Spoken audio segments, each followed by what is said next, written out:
Ni je večje strašnosti kot to, da blazen človek na politični poziciji začne posegati v življenje ljudi, s katerim se oni sami dejansko znajdejo, ga živijo in vsi vemo, še enkrat poudarim, da sorodniki ljudi s posebnimi potrebami razvijajo zelo visoko stopnjo empatije in ljubezni in večina le-teh priča, kako stopnjo ljubezni ljudje s posebnimi potrebami vračajo.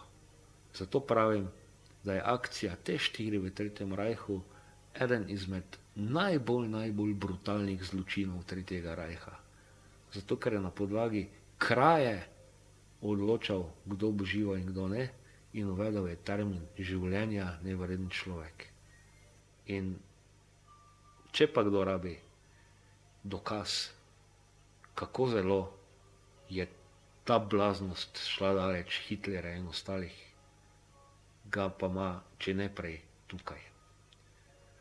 In v celotnem trajanju akcije T4 so po ocenah ubili vsaj 70.000 ljudi, nekateri pa celo pričajo, da do 200.000. Naj se ne zgodi, naj se ne ponovi in razumimo blaznost in norost, ki je pripeljala do vseh teh zločinov.